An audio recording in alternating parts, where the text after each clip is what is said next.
Dan di bawah rindangnya pohon-pohon ini, saya ingin ikut mengucapkan selamat Hari Pohon Sedunia, setidaknya menjadi momentum bersama untuk membangun kembali kepedulian kita terhadap pohon, atau untuk kembali melakukan refleksi tentang betapa pentingnya peran pohon bagi kehidupan manusia. Yang keempat adalah pohon memiliki fungsi orologis. Pohon juga mampu mencegah terjadinya erosi atau tanah longsor. Kita lihat ya teman-teman sekalian, bencana tanah longsor dan banjir itu hampir bisa dipastikan karena ada permasalahan terkait ketersediaan pohon, atau mungkin juga pemilihan jenis pohon yang kurang tepat pada daerah-daerah yang rawan longsor. Tutupan hutan itu terus berkurang dari tahun ke tahun. Karena itu masyarakat sudah seharusnya untuk terus menyuarakan dan mendesak kepada pihak-pihak terkait agar mematuhi kesepakatan global terkait lingkungan. Keberadaan hutan kota semacam hutan Monas ini sudah semestinya dijaga dan diperbanyak di tempat-tempat lain.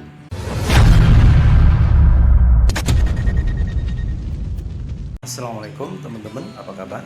Semoga kita senantiasa tetap berada di bawah lindungan dan ridha Allah Subhanahu wa Ta'ala. Jumpa lagi dengan channel Keluarga Serasi, channelnya keluarga yang mendambakan keserasian hidup bersama alam. Teman-teman sekalian, saat ini saya sedang berada di kawasan hutan kota Monas, Jakarta. Dan di bawah rindangnya pohon-pohon ini, saya ingin ikut mengucapkan selamat Hari Pohon Sedunia yang jatuh pada tanggal 21 November beberapa hari yang lalu. Dan pada kesempatan ini saya juga ingin mengajak teman-teman menyaksikan kembali secara sekilas ya sebagian sudut hutan kota Monas ini yang telah berpuluh tahun ikut menjadi bagian dari paru-paru kota Jakarta, sambil kita ngobrol ringan seputar pohon pada momen Hari Pohon Sedunia ini.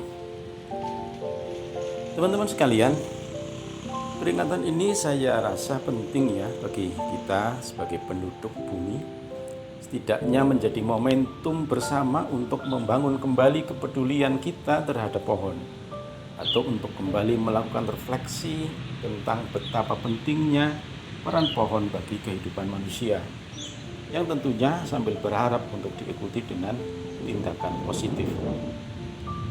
Teman-teman sekalian, kita wajib bersyukur kepada Allah Subhanahu wa Ta'ala yang telah menciptakan pohon dengan berbagai fungsi pentingnya bagi manusia, baik terkait pemenuhan kehidupan manusia maupun untuk kelestarian alam itu sendiri. Pohon-pohon ditanam, ditebang, ditanam lagi, ditebang lagi, semua itu tentu untuk memenuhi kebutuhan hidup manusia, baik sebagai sumber kebutuhan pakan, sarana tempat tinggal, pakaian, sampai juga dengan untuk kebutuhan kesehatan. Namun pemanfaatan tersebut tentu saja harus diatur sedemikian rupa agar bisa terus berlangsung. Hal inilah yang patut disadari oleh para penduduk bumi, sebab pohon itu pada dasarnya adalah penjaga keseimbangan alam. Inilah fungsi pohon yang paling mendasar, yaitu fungsi ekologis. Bumi dan manusia akan mengalami banyak masalah jika keberadaan pohon kurang dari jumlah yang dibutuhkan. Kenapa itu terjadi? Coba kita satu persatu kita telisik ya, apa saja sih fungsi pohon itu. Pertama, pohon disebut memiliki fungsi higienis. Artinya bahwa pohon itu memiliki kemampuan menghasilkan oksigen dan sekaligus menyerap karbon dioksida. Kita tahu kan bahwa kekurangan oksigen bisa membuat kita sulit bernafas, dan kelebihan karbon dioksida bisa menjadikan udara beracun, bahkan memunculkan pemanasan global seperti yang sedang kita rasakan saat ini. Yang kedua, pohon memiliki fungsi klimatologis. Artinya bahwa pohon itu mampu menurunkan suhu udara di sekitarnya, bisa menjadikan lingkungan di sekitarnya itu terasa sejuk. Bahkan para ahli menyebutkan bahwa pohon itu mampu menurunkan 2-3 derajat suhu udara di sekitarnya. Yang ketiga, pohon itu memiliki fungsi hidrologis.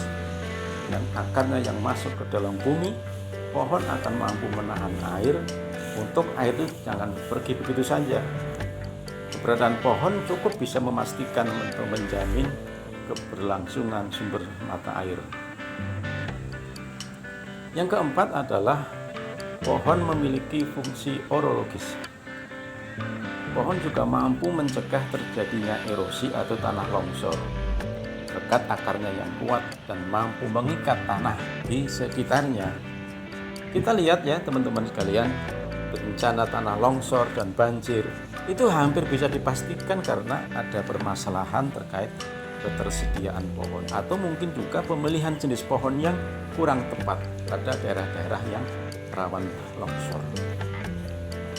Yang kelima, pohon memiliki fungsi endamis. Manusia tidak hidup sendiri, ada hewan, dan pohon menyediakan rumah untuk mereka. Tidak saja burung, tapi juga hewan-hewan yang lain. Teman-teman sekalian, pohon dengan segala fungsinya itu memiliki banyak jenis dan karakter, serta keunggulannya masing-masing. Ada pohon yang unggul dalam menghasilkan oksigen, ada yang bagus dalam menyerap karbon, ada yang punya akar yang kuat, dan sebagainya. Belum lagi jika kita bicara tanaman secara umum, di sana ada tanaman jenis perdu, semak-semak, yang semua itu akan saling melengkapi antara satu dengan yang lainnya. Teman-teman sekalian, peringatan ini juga menjadi kian penting ya pada saat ini ketika sebagian penduduk bumi begitu bersemangat melakukan penebangan pohon secara besar-besaran dengan berbagai macam alasan. Tentu penebangan ini tidak bisa dihindari, bahkan harus dilakukan jika memang benar-benar diperlukan. Tetapi yang harus diperhatikan adalah tanggung jawab dan kepedulian bahwa bumi ini harus dijaga keseimbangannya, sebab masih akan ada anak keturunan kita yang akan mewarisi bumi ini di masa yang akan datang. Kalau kita lihat-lihat peta deforestasi yang beredar, kita mengetahui betapa tutupan hutan itu terus berkurang dari tahun ke tahun. Karena itu masyarakat sudah seharusnya untuk terus menyuarakan dan mendesak kepada pihak-pihak terkait agar mematuhi kesepakatan global terkait lingkungan. Terkait hal itu, keberadaan hutan kota semacam hutan Monas ini sudah semestinya dijaga dan diperbanyak di tempat-tempat lain, sehingga manfaat dari pohon bisa secara maksimal kita peroleh. Baik teman-teman sekalian, sepertinya kita cukupkan dulu pertemuan kita pada edisi kali ini, sambil kita terus berharap semoga semua pihak tetap tumbuh kepeduliannya terhadap pohon khususnya dan kelestarian hidup pada umumnya demi kenyamanan hidup kita dan anak cucu kita. Terima kasih kepada para subscriber dan kepada siapa saja yang sudah menyimak video ini. Sampai ketemu pada edisi yang akan datang. Selamat Hari Pohon Sedunia tahun 2023. Wassalamualaikum warahmatullahi wabarakatuh.